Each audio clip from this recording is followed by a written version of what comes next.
క్షణికావేశం అనుమానం ఒక నిండు ప్రాణాన్ని తీయడమే కాకుండా ఇద్దరు పిల్లలను అనాథలుగా మార్చేసింది.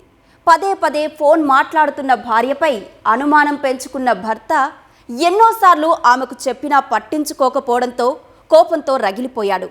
అర్ధరాత్రి ఫోన్లో మాట్లాడుతున్న భార్యను చూసి ఆవేశం అణుచుకోలేకపోయాడు. దీంతో అతను జైలు పాలయ్యాడు. ఇంతకీ ఆ భర్త ఏం చేశాడు? పోలీసులు ఎందుకు అతన్ని అరెస్టు చేయాల్సి వచ్చింది?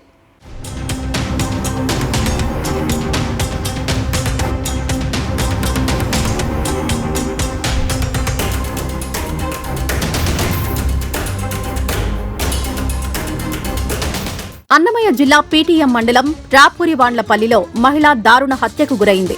మృతురాలి తండ్రి సోంపల్లి రామప్ప ఫిర్యాదు మేరకు కేసు నమోదు చేసిన పెదతిప్పసముద్రం పోలీసులు మహిళ హత్యకు దారితీసిన పరిస్థితులపై విచారణ నిర్వహించారు. పోలీసుల దర్యాప్తులో దిగ్భ్రాంతికర విషయాలు వెలుగులోకొచ్చాయి.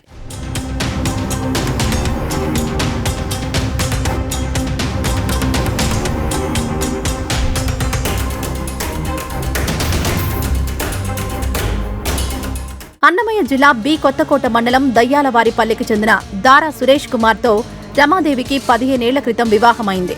వీరికిద్దరు కుమారులున్నారు.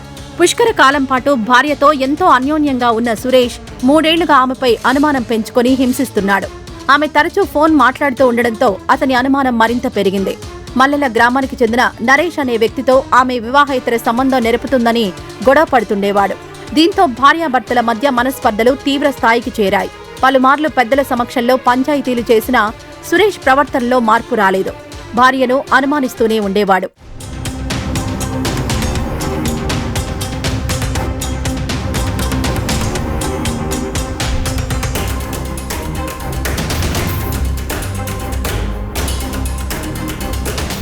ఊరు మారితే భార్య తీరులో ఏమైనా మార్పు వస్తుందేమోనని ఆశించిన సురేష్ 3 నెలల క్రితం రాపూరివాండ్లపల్లిలోని ఓ కొబ్బరి తోటకు కాపలా దంపతులుగా చేరారు. అక్కడ కూడా భార్య తరచూ ఫోన్ మాట్లాడుతూ ఉండడంతో సురేష్ గొడవ పడేవాడు. ఓ రోజు అర్ధరాత్రి కూడా భార్య ఫోన్లో మాట్లాడుతూ ఉండడం గమనించిన సురేష్ కోపం కట్టలు తెచ్చుకుంది. ఎలాగైనా భార్యను అంతమొందించాలని నిర్ణయించుకున్నాడు. కూరగాయలు కోసే కత్తితో ఆమె గొంతు కోశాడు. అనంతరం పక్కనే ఉన్న తాడును ఆమె గొంతుకు బిగించి ప్రాణాలు తీశాడు.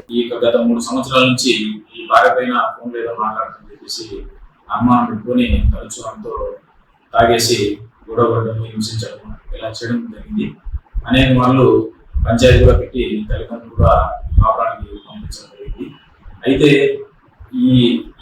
ఈమె ప్రవర్తనలో మార్పు రాలేదని ఒక కోపంతో ఫోన్లో మాట్లాడుతుంది అనే ఒక ఉద్దేశంతో ఆమె అనుమానం ఎంచుకొని ఆమెను చంపాలనే ఉద్దేశంతో ఇంట్లోకి ఆమె పిలుస్తున్న సమయంలో ఇంట్లో ఆమె పైన దాడి చేసి కత్తితో మరియు తాడుతో ఆమెని మెడకు బిగించేసి చంపడం జరిగింది.